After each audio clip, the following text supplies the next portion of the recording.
Halo, selamat siang. Sebelumnya, pada video kali ini kami akan mempresentasikan tentang sales fitting shirt atau proyek akhir kami. Ada pula dari untuk timnya, yaitu ada saya sendiri, Dosan Siombing, dan teman saya. Tidak apa-apa sekali Baldi. Oke. Nah, sebenarnya proyek ini kami ambil berdasarkan referensi atau pengalaman pribadi, di mana ketika membeli baju terkadang itu nggak pas, jadi kadang bajunya kekecilan atau kadang bajunya juga kebesaran gitu. Jadinya dari permasalahan ini kami angkat menjadi sebuah topik, yaitu untuk rencana membuat sebuah alat, yaitu self-fitting shirt. Nah, apa itu self-fitting shirt? Self-fitting shirt itu adalah sebuah baju yang dapat menyesuaikan dengan tubuh penggunanya gitu.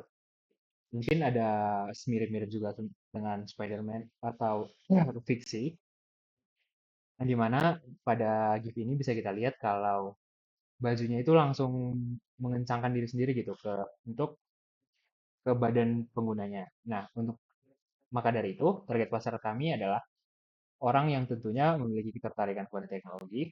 Yang kedua, orang yang berat badannya cepat berubah, yang dimana dia ketika makan sedikit saja berat badannya langsung naik. Dan ketiga, sebenarnya orang yang nggak mau ribet dalam berpakaian, yang penting udah pakai pakaian aja dan nggak telanjang gitu. Untuk segmentasinya, sebenarnya ada banyak segmentasinya, tapi kami ngambil 4 aja. Yang pertama tentunya urgency of need, yaitu eh, apa sih yang ditawarkan oleh produk ini. Nah, produk ini tentunya menawarkan inovasi yang baru dan sangat berguna mengingat kemudahan dan fleksibilitas dalam berpakaian. Produk ini tentunya sangat berguna bagi orang yang memiliki tubuh yang sering kali berubah, kayak misal kadang kurus, kadang gemuk gitu. Lalu untuk size of marketnya, kami ambil 100.000 orang dalam satu negara. Dan untuk estimasi value-nya kami asumsikan ini dijual dalam harga 7 juta rupiah. Dan ada komponen need, ini mungkin bisa produk produk tambahan kayak misalnya ada aplikasi tambahan untuk mengatur tingkat kekatan baju, dan ada juga custom design service, jadi untuk desain bajunya bisa diganti gitu. Nah, untuk riset pasarnya, sebenarnya juga ada 15, tapi kami ambil 6 yang menurut kami penting. Yang pertama, yaitu jika ada baju biasanya ukuran tidak pas, apa yang biasanya Anda lakukan? Lalu bagaimana biasanya menentukan ukuran pakaian sebelum dibeli? Lalu seberapa sering mengalami masalah ukuran baju yang tidak pas? Terus apakah di pakaian jika ditambahkan dengan teknologi itu bisa nyaman gitu kira-kira. Nah, untuk di set marketnya juga sebenarnya ada banyak, tapi kami ngambil 4 aja. Yang pertama, is the target customer well funded, yang artinya apakah customernya berduit gitu. Dan kami asumsikan targetnya memang harus orang yang memang punya duit gitu. Soalnya harganya itu nggak murah banget, yaitu 7 juta. Lalu is the target customer readily accessible? Ya benar, karena produk ini nanti akan dijual di situs online, di Shopee, Tokopedia. Jadi customer mudah mengaksesnya. Lalu, does the target customer have a compelling reason? Tentu saja iya, karena ini adalah sebuah produk yang mengimplementasikan teknologi belum ada sampai sekarang. Lalu produk ini dapat digunakan seumur hidup. Jadi misal belinya bayi, nanti bisa sampai meninggal juga tetap bisa pakai gini gitu. Terus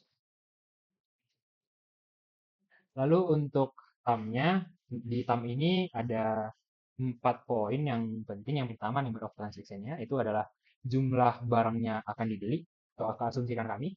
Terus market share-nya itu seberapa luas penguasaan pasarnya. Transaction fee-nya adalah tambahan harga untuk melakukan transaksi. Terus package cost-nya itu harga barangnya, dan convenience fee-nya itu berarti harga service dan lain sebagainya. Nah, untuk number of transaction kami asumsikan 100.000 orang. Lalu untuk market share-nya ini berubah-ubah, kadang satu atau dia menguasai semuanya, atau kadang 0,1, 0,02, dan 0,05. Lalu untuk transaction fee-nya kami ambil 0,1 dari harga produk, dan untuk convenience fee-nya kami tambahkan karena untuk layanan gitu, layanan tambahan. Maka untuk rumus revenue projection modelnya nanti tinggal jumlah transaksi dikali market share, terus dikali lagi dengan transaction fee dikali packet cost ditambah convenience fee. Jadi hasilnya kira-kira seperti ini. Lalu untuk model bisnisnya tentunya kami memilih upfront charge model. Kenapa? Karena produk ini cukup dibeli di awal aja. Jadi kalau misalnya dia mau, misalnya bisa di-upgrade, tapi lebih ke itu terserah dia mau upgrade atau apa. Karena semua fitur yang akan dijual itu udah include dalam satu pembelian. Makanya kami milih upfront charge model. Lalu untuk perhitungan LTV. Nah, ini jadi total pemasukan dari satu customer yang memiliki hubungan dengan kita. Nah, pertama itu kita harus lihat dulu revenue dari mana aja. Kita ada revenue dari penjualan produk dan satu lagi dari layanan pemeliharaan. Nah, dari penjualan produk, ini misalnya year 0 dia bayar 7 juta dan keuntungannya 0,57. Ya udah dapat profit commissionnya segini. Ini juga jika dia beli lagi. Nah, lalu di layanan pemeliharaan tuh sama nih sana dia bayar maintenance 1 juta. Lalu dikali dengan gross margin of maintenance 0,85 dan jadi 0,85 dikali 1 juta dan dikali teman-temannya juga di sini tuh jadi hasilnya segini 150.000. Begitu juga hal yang apa year-year lainnya. Oke, lanjut. Nah, setelah revenue channel 1 dan revenue channel 2 didapat dari profit from a share dan profit from a maintenance ini kita jumlahkan. Nih, jadinya sum of profit. Lalu di sini kita ada cost of capital rate, jadi tiap tahun naik, ya kan? Eh, nih, untuk year 0, karena dia masih year 0, jadi ini rumusnya sum of profit dibagi 1 ditambah cost of capital rate pangkat year end. Jadi kalau year-nya 0, berarti pangkat 0 kan? Jadi pangkat 0 kan sama dengan 1. Jadi 4 juta ini dibagi dengan 1, ya tetap 4 juta sekian. Nah, kalau ini baru 1 juta sekian dibagi dengan eh, 0, dibagi dengan 1,4 pangkat 1. Sebenarnya segini. Dan yang lainnya pangkatnya naik. Lalu, nah dari kop kita lanjut menghitung kop. K ini adalah biaya untuk mendapatkan satu customer. Nah, rumusnya adalah MSE atau apa gaji-gaji dan segala macam biaya biaya produksinya dikurangi biaya untuk membuat langganan lalu dibagi dengan new customer. Nah, di sini semuanya hanya asumsi. Misal kita punya travel, ad material, dan lain-lain, lalu kita jumlahkan per tahunnya. Ini, eh, lalu misal new customer kita lama-lama makin naik, jadi 122 dikurang 0 dibagi 10. 134 dikurang 5 dibagi 30. Lanjut. Di sini ada cash basis accounting. Nah, ini teknik accounting yang ditulis hanya ketika kita dapat cash-nya. Jadi nih, misal di month 2. Di month 2 ini ada orang ngutang. Nah, jadi di sini revenue-nya masih nol.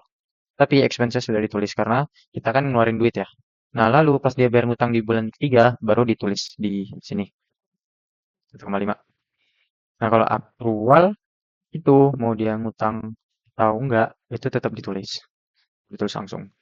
Nih, misalnya month 2, nih ada orang yang dia mau bayarnya bulan depan, tapi revenue-nya tetap masuk. Cuman cash account-nya, nah ini nggak masuk. Cash-nya masuk ketika bulan depan. Oke. Lalu kita ada financial accounting 3, itu cara menghitung aset, liabilities, dan equity.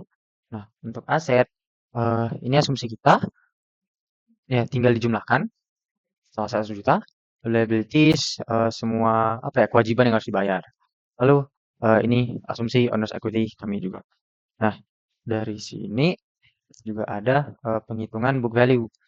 Book value adalah ukuran yang menunjukkan nilai ekuitas pemegang saham dalam perusahaan. Nah, untuk menghitung book value kita perlu klik. Eh, klik ini rumusnya total modal di store dikurang common stock. Di sini kita asumsi total modal di store kan 100 juta. Lalu untuk common stock tadi kita udah buat 2 juta. Jadi tinggal dikurang jadinya 80 juta. Nah, lalu dari rumus book value-nya common stock ditambah retain earnings ditambah APIK. Common stock dari 100, retain earning di sini 35 dan APIK-nya 80, 35. Lalu ada satu lagi market value. Ukuran menunjukkan nilai ekuitas pemegang saham dalam perusahaan. Nah, rumusnya di sini adalah harga saham saat ini dikali jumlah saham yang beredar. Misalnya kita asumsikan saham saat ini Rp2.000, lalu common stock yang disebar itu ada 100.000 lembar. Nah, lalu eh, tinggal kita ini salah salah simbol, tinggal kita kali, jadinya 200 juta. Terima kasih.